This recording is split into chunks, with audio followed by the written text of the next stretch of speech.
조선시대 주막에 충격적인 비밀이 있었다는 사실 모두 알고 계셨나요? 아직까지 공개되지 않았던 충격적인 내용들을 지금 바로 공개하도록 하겠습니다. 영상 시청 전 구독, 좋아요, 알림 설정 한 번씩 부탁드리겠습니다. 조선시대 선비와 백성들이 막걸리 한 잔 기울이던 평범한 술집. 우리는 그것을 주막이라 부른다. 하지만 그곳은 단순히 술을 파는 장소가 아니었다. 살인자들이 숨어들고 도망친 노비가 몸을 숨기며 암행어사가 정보를 모으고 심지어 사람 고기 소문까지 돌던 곳. 오늘은 교과서에서는 절대 알려주지 않는 조선시대 주막의 충격적인 비밀을 공개한다. 그리고 당신은 영상을 끝까지 본 뒤 다시는 정겨운 주막이라는 단어를 순수하게 볼 수 없게 될 것이다. 일장 주막은 조선의 범죄 소굴이었다. 조선시대엔 CCTV도 주민등록도 없었다. 누가 어디서 왔는지 진짜 이름이 뭔지 아무도 확인할 수 없었다. 그리고 바로 그 틈을 노린 장소가 주막이었다. 도망자들의 은신처. 주막에는 매일 수십 명의 떠돌이들이 모였다. 장사꾼, 과거 보러 가는 선비, 짐꾼, 승려, 백정, 유랑패. 누가 수배범인지 알 방법이 없었다. 실제로 조선 후기 기록엔 살인을 저지른 범인이 주막에서 며칠씩 숨어 지냈다는 내용이 자주 등장한다. 특히 밤이 되면 상황은 더 위험했다. 등불 하나에 의지한 어두운 공간, 술에 취한 사람들, 서로 이름도 모르는 타지 사람들, 칼 한 번 휘둘러도 범인은 다음날 다른 고을로 사라지면 끝이었다. 시체가 발견된 주막. 당시 여행은 목숨을 건 이동이었다. 산적은 물론이고 같은 숙박객조차 위험했다. 실제 기록에는 술에 취한 나그네를 죽이고 돈을 빼앗은 사건들이 존재한다. 어떤 주막은 아예 강도패와 연결되어 있었다는 소문도 있었다. 손님이 많은 날이면 주막 주인이 은밀하게 정보를 넘겼다. 저 놈 돈 많아 보인다. 혼자 다닌다. 오늘 밤 떠난다. 그리고 산길에서 시체로 발견되는 것이다.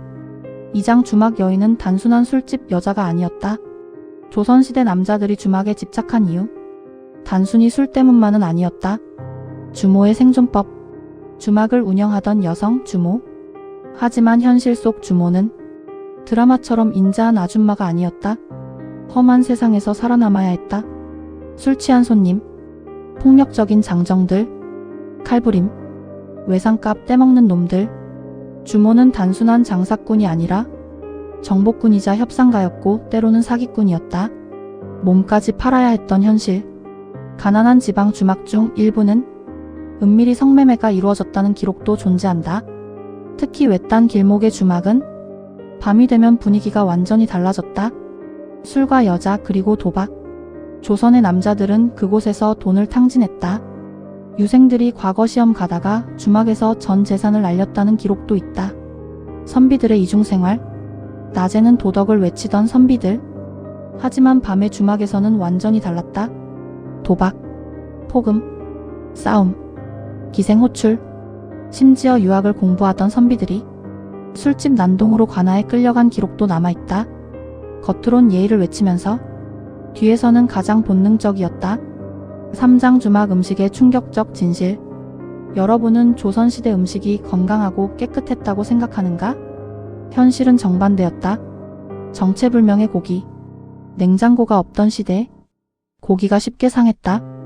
그런데도 주막에서는 계속 고기를 팔았다. 어떻게 가능했을까? 상한 냄새를 술과 향신료로 가린 것이다. 개고기, 말고기, 그리고 당시엔 지금보다 훨씬 다양한 고기를 먹었다.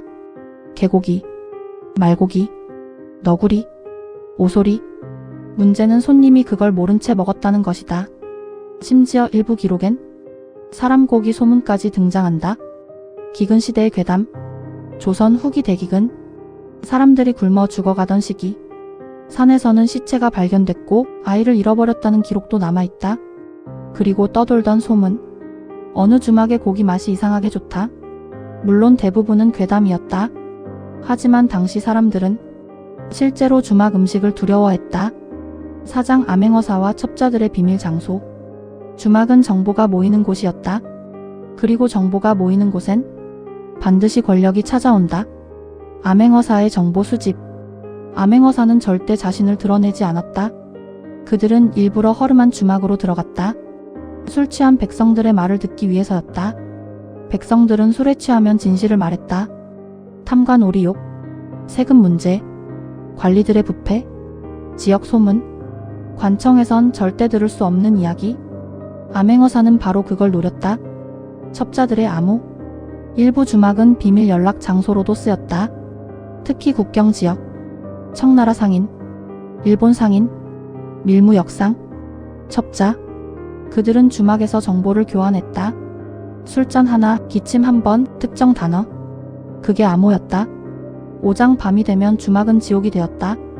낮에 주막은 평범했다. 하지만 밤이 되면 완전히 다른 공간이 됐다. 술 취한 폭력.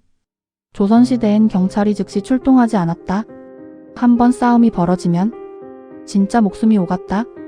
깨진 술병, 칼, 몽둥이. 주막 싸움으로 죽는 사람도 적지 않았다. 피로 물든 바닥. 기록엔 이런 내용도 있다. 술 취한 자가 시비 끝에 상대의 머리를 찍어 즉사시켰다.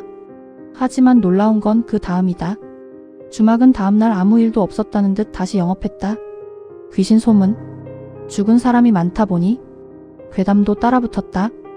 밤마다 우는 여자, 피 묻은 발자국, 빈방의 신음소리. 여행객들은 밤에 주막을 두려워했다. 하지만 갈 곳이 없었다. 육장 조선판 인간 군상 집합소. 주막은 조선 사회의 축소판이었다. 양반과 천민이 섞이던 유일한 공간. 신분제가 엄격했던 조선. 하지만 주막에선 양반 옆에 백정이 앉기도 했다. 술이 들어가면 신분도 잠시 무너졌다. 그러나 결국 벌어지는 비극. 양반이 천민을 무시하고 싸움이 벌어지고 칼이 나오고 조선의 계급 사회는 주막 안에서도 폭발했다. 우리는 흔히 조선의 주막을 낭만적으로 기억한다. 따뜻한 막걸리, 인정 많은 주모, 정겨운 여행길. 하지만 진짜 주막은 달랐다.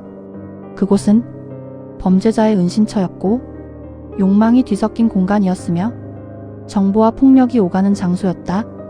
그리고 밤이 되면 누구도 안전을 보장받을 수 없었다.